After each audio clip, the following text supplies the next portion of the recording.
Pourquoi vous ne deviendrez jamais rentier immobilier? C'est ce qu'on va voir dans cette vidéo. Pourquoi je voulais traiter ce sujet? Parce qu'en fait, la réalité, c'est que, allez, 98, 99, 97%, j'en sais rien, en fait, il n'y a pas de chiffre officiel, des gens qui se lancent en immobilier ne deviendront pas rentiers. Et c'est pas parce que vous n'êtes pas formé ou quoi que ce soit, voilà. Donc je ne vais pas vous dire formez-vous et ainsi de suite. Si vous voulez vous former, de toute façon, vous savez qu'en description, vous avez des packs de formation pour l'immobilier, pour le business internet et pour l'entrepreneuriat.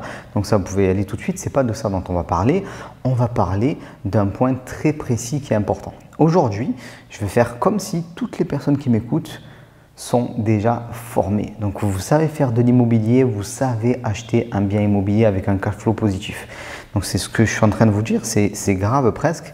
C'est-à-dire que je suis en train d'expliquer que même ceux qui savent acheter des biens avec du cash flow positif, ben, il y a une très grande partie des gens qui ne vont pas devenir rentiers immobiliers. Alors aussi, petite précision, quand je dis que vous êtes formé, ainsi de suite et tout, il faut savoir rester humble en immobilier, c'est-à-dire que moi je considère que c'est à partir d'une bonne dizaine d'années d'expérience avec plus de 20 biens immobiliers qu'on commence à être pas mal. Pourquoi? Parce que même moi qui suis en contact avec des dizaines d'investisseurs partout en France, voilà, qui fait des coachings tous les jours, qui parle tous les jours d'immobilier, ben, j'apprends régulièrement des choses. Alors que j'ai multiplié les acquisitions, voilà, je suis intégré vraiment à ce qui se passe en immobilier en France de par tout ce que je peux faire. Et bien, malgré ça, j'apprends tous les jours énormément de choses. Donc il faut rester humble. Et même si je vais considérer que voilà, vous êtes formé, on n'est jamais totalement formé en immobilier tant qu'on n'a pas voilà, un gros parc. Donc le rêve absolu de beaucoup, c'est de devenir rentier. Mais seule une minorité y arrivera. La plupart des gens vont se créer des revenus complémentaires, ce qui est déjà pas mal. Ça peut aider pour une éventuelle retraite, ça aide à avoir un peu plus d'argent au quotidien, ça aide à être plus serein, ainsi de suite. Et ces gens-là, bon, ils seront peut-être rentiers éventuellement au bout d'une vingtaine d'années quand ils auront payé les crédits. S'ils osent aussi quitter leur travail, ça c'est la réalité. Donc, je vais vous dire pourquoi et on va analyser, vous n'y arriverez pas si vous ne passez pas de l'autre côté de la barrière. C'est parce que vous faites ce qu'on appelle du buy and hold. Vous faites uniquement du buy and hold, c'est-à-dire que vous achetez des biens immobiliers et vous les gardez. C'est de l'immobilier à l'ancienne. J'achète un bien, je l'exploite, j'attends. Alors, ok, ça peut te générer un cash flow positif, mais il va y avoir un souci dans ta progression. C'est-à-dire que la plupart des gens qui vont générer un cash flow, déjà vont avoir un cash flow positif qui va être faible, du genre 100, 150 euros par mois et par tranche de 100 000 euros empruntés. Donc tu comprends que si tu veux avoir 1000 ou 1500 euros de revenus avec cette méthode-là, que beaucoup de personnes voilà, mettent en œuvre, ben malheureusement, il va falloir 1 million d'euros d'emprunt, ce qui n'est pas accessible à tout le monde et surtout, ce qui n'est pas accessible la première année, la deuxième année, voilà, il faut avoir un certain parcours pour faire les choses comme ça. Ou sinon, vous allez carrément avoir des investissements avec un cash flow qui est zéro, voire même négatif. Donc en faisant du buy and hold de cette manière-là, ça ne fonctionne pas. Vous allez créer un patrimoine, vous allez créer un complément de revenus, vous allez mettre du beurre dans les épinards, il n'y a aucun doute là-dessus. Et c'est déjà mieux que ce que font la plupart des Français qui achètent simplement leur résidence principale et qui n'investissent pas. Mais vous n'allez pas devenir rentier. Maintenant que vous achetez, maintenant que vous créez un patrimoine, vous faites du buy and hold, il faut vendre un moment. Voilà, c'est ça qui est très important. N'ayez pas peur de vendre. Si vous êtes un bon investisseur, si vous êtes formé, qu'on a pu le dire, vous allez trouver de nouvelles affaires et vous allez devoir vendre parce que c'est en vendant que vous allez matérialiser vos plus-values et vous allez pouvoir les réinvestir dans de nouveaux investissements et du coup avoir un endettement qui est plus important, plus de revenus et ainsi de suite. Vous savez, moi, le premier bien immobilier que j'ai vendu, mis à part des garages, parce que j'avais fait des beaux coups, par exemple, j'avais acheté un lot de 2 garages, quelque chose comme 26 6 000 euros de mémoire. Vous l'avez dans mon livre Adieu Patron. Ben, regardez en description aussi, vous pouvez le trouver sur Amazon, la Fnac, ainsi de suite. J'explique tous mes investissements. Voilà, j'avais acheté ça comme 26 000 euros environ, 2 garages, et j'en ai vendu un à 24 000 dans un premier temps. Donc j'avais un garage gratuit, c'est une première chose. Et puis quand j'ai vendu le deuxième, évidemment, je récupérais pas mal de cash. Ça m'a permis de réinvestir. Mais quand j'ai vendu mon premier appartement, donc c'était un appartement que j'avais payé 72 000 euros et je l'ai vendu 100 000 environ 3 ans après. Donc j'avais fait une petite plus-value. Bon, maintenant je suis habitué à faire des très grosses plus-values, c'est autre chose, mais j'étais encore un débutant entre guillemets à cette époque-là, puisque j'avais une quinzaine de biens en immobilier grosso modo.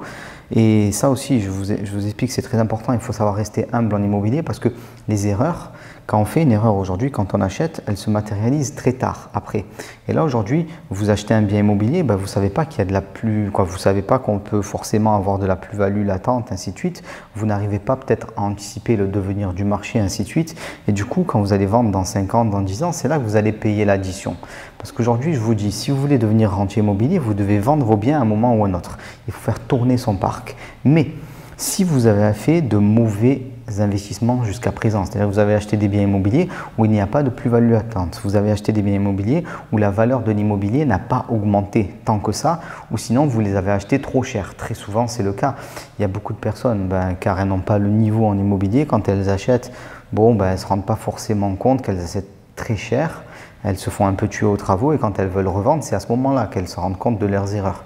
Du coup, elles ne gagnent rien, elles ne récupèrent pas d'argent, elles ne peuvent pas en fait se relancer grâce à cet argent-là.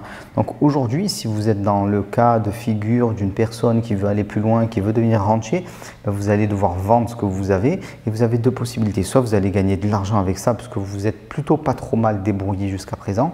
Alors attention, j'insiste là-dessus, beaucoup de gens, quand ils vendent leur bien immobilier, parce qu'ils l'ont gardé 10 ans, ils font une plus-value et du coup ils ont l'impression d'être des génies en immobilier. Mais c'est juste tout le marché qui a monté pendant ce temps-là.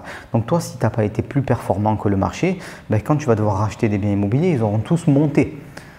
Donc ça pose un problème. Donc il faut vendre, avoir une plus-value et il faut être meilleur que le marché, meilleur que les autres investisseurs pour aller plus vite et pour pouvoir au final en vivre. Ça, c'est très important. Donc ça, c'est le premier cas de figure. Vous réussissez à avoir de la plus-value.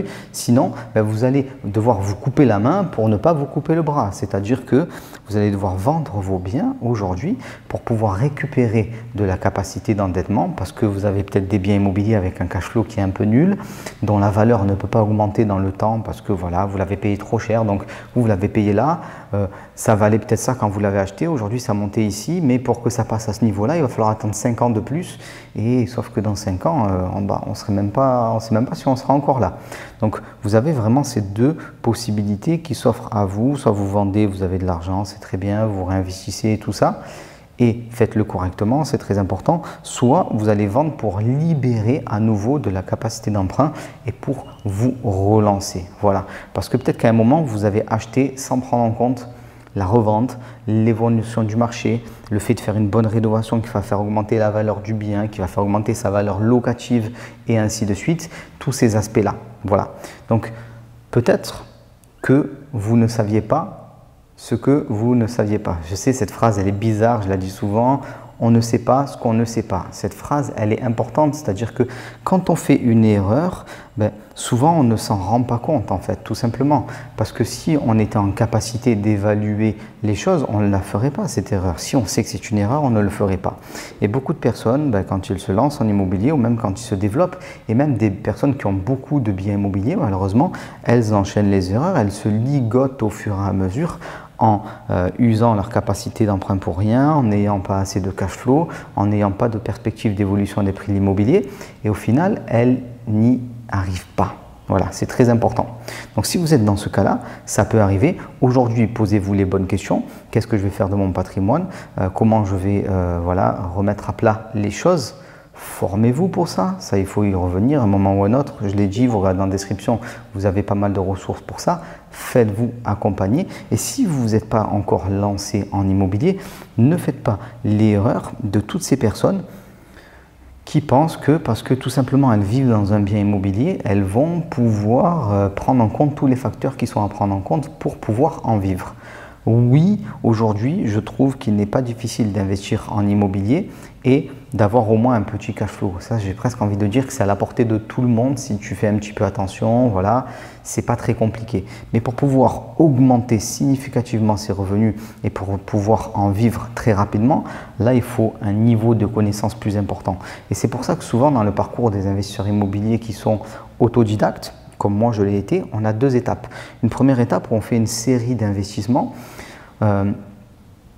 qui sont plus ou moins réussis. Voilà. Alors ça peut être des Pinel. Il y a des gens malheureusement qui commencent par des Pinel et ils se font avoir. Ils s'aperçoivent que quand ils le revendent, ils perdent de l'argent, ainsi de suite.